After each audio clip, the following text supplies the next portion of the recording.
Deyarli ko'pchiligimiz suyultirilgan gaz ballonlaridan foydalanamiz. Ammo u qanday to'ldiriladi va bizga yetib kelguncha bo'lgan jarayonlarni aksariyatimiz bilmaymiz. Lavhamiz shu haqda. Aholidan olingan gaz ballonlari to'g'ri o'chi tuman og'ir qoldiq fraksiyalarini to'kish shoxobchasiga keltiriladi. Bu yerda gaz balloni og'ir qoldiqlardan to'liq tozalanadi. Hozir mana bu yerda ilingan ballonlarimiz og'ir qoldiqni aniqlaganmiz. Shularni to'la to'kib, tozalab, nol holatga keladi. Ichi top-toza bo'lgandan keyin ginipiga olib chiqib, o'sha yerda ballonlarni to'ldirib yana aholiga qaytaramiz. Ana gaz ballonlari tayyor.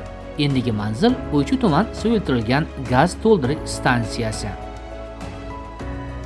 Uychi gaz to'ldirish stansiyasida asosan viloyatimizning Uychi, Uchqo'rg'on, Norin tumanlaridagi suyultirilgan gaz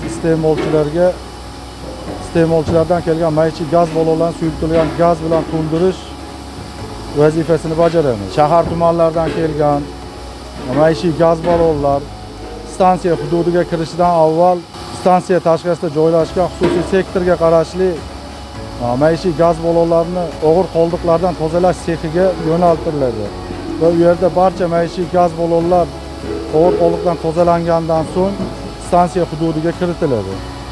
Tozalash sexidan qaytgan maishiy gaz ballonlar nazorat tarozisidan o'tkazilib, har bir maishiy gaz ballonlariga 20 kilogrammdan suyultirilgan gaz bilan to'ldiriladi. Suyultirilgan gaz to'ldirish vaqtida ballonlarda nosozlik aniqlansa, to'g'ri ta'mirlash sexiga yo'naltiriladi.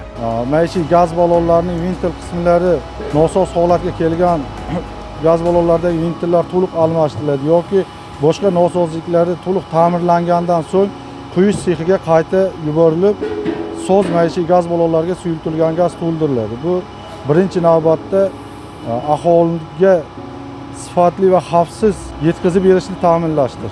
Suyultirilgan gaz ballonlari bizga yetib kelguncha shuncha jarayonlar kechar ekan. Agar biz undan tejamkorlik bilan foydalanishni o'rgansak, ortiqcha xarajatning ham oldini olgan bo'lamiz.